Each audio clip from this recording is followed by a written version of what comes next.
Hey, what is up, guys? Welcome back to the 40K Cafe, and thank you, Benjamin Jones, for the request. So, as per the comment, today's video is going to be on none other than Artellus Numeon. This is a beloved character in 40K and arguably a fan favorite amongst many. Artellus Numeon was a Terran-born Astartes who not only served as first captain of the Salamanders, but also served as the equerry for their Primarch, Vulkan. He would serve as the head of the Pyre Guard, which would serve as Vulkan's elite personal bodyguards. Although Artellus Numeon was Terran-born, making him one of the first Salamanders, genetically within his bones he still held the fiery temper that was linked and akin to his Primarch. Very early on in the Great Crusade, the Salamanders were actually nearly destroyed, seeing as they had an intense desire to prove their worth and fight for the innocent and the civilians of the Imperium. Throughout the Great Crusade, Artellus Numeon would always grow ever closer to his Primarch, serving as his confidant and close friend. Now, fast forward to the Horus Heresy, or at least the beginning of it, during the Dropsite Massacre. Numeon would fight alongside his Primarch against the recently announced traitor forces until the very end. Although Numeon did his best to stay as close to his Primarch as possible, his Primarch Vulkan would go further and further into the thick of battle, until eventually the distance between them would grow too great. The two would become separated, and word of the Salamander Primarch would end up becoming that he was declared dead and slain in battle. Regardless of these declarations, Numeon would remain ever so loyal and declare that Vulkan lived. Before retreating from the Dropsite Massacre, Artellus Numeon would acquire an artifact that he knew all too well. It was the sigil of a hammer that was donned by his Primarch Vulkan.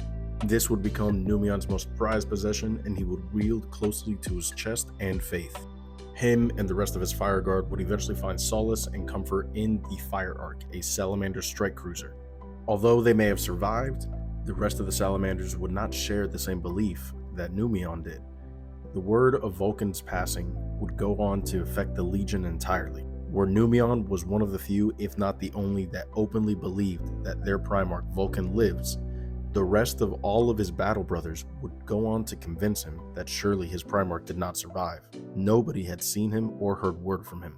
In fact, many of the battle brothers that did survive the Dropsite Massacre would go on to believe after escaping that Horus had even won. But Numeon's fiery belief never wavered. He believed that not only did his Primarch live, but the Imperium still stood. On the Fire Ark, Numeon, along with his ragtag team that he had assembled together, would commence a voyage to return to Nocturne. During this voyage, they would be met with many obstacles, that being Chaos Cultists, the Ruinous Powers, and Wordbearers alike. Much of these contacts and events would occur on the planet Traoris, where he would come in contact with Grammaticus, who was there searching for the Fulgurite Spear.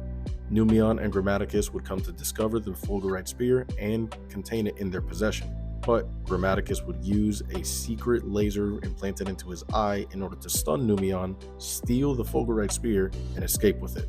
In the midst of being stunned, though, Numeon only desired to know one thing, because he believed that Grammaticus knew whether or not his Primarch lived. Before being shot from behind by a bolt pistol, Numeon only wished to ask Grammaticus, did Vulkan truly live?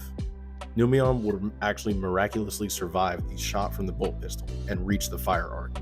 The voyage would continue until the Fire Ark would end up being attacked and boarded by the Demagogue, which was a Hunter-class destroyer from the Dark Apostle of the Wordbearers.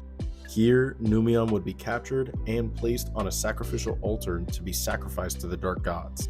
Luckily, the Demagogue would be attacked by a strike cruiser of the Ultramarines, which would allow Numeon to have an opportunity to free himself. Numeon would escape, board the Ultramarine strike cruiser, and be treated in the Apothecarium, to which he would be healed. And this is where Artellus Numeon would be made known that this strike cruiser was heading for Ultramar, where he would discover that Vulkan's body had been entombed since his death. Despite the dire news, Numeon did refuse to believe that Vulkan met his demise, and in fact could even be revived. Upon arriving to Macragge, Numeon would demand immediately to see the Primarch's body. When taken to the tomb to which the Primarch lay, he would open the doors to see that the casket was empty. With the Primarch missing, this would only go to strengthen Numeon's mantra of Vulkan lives.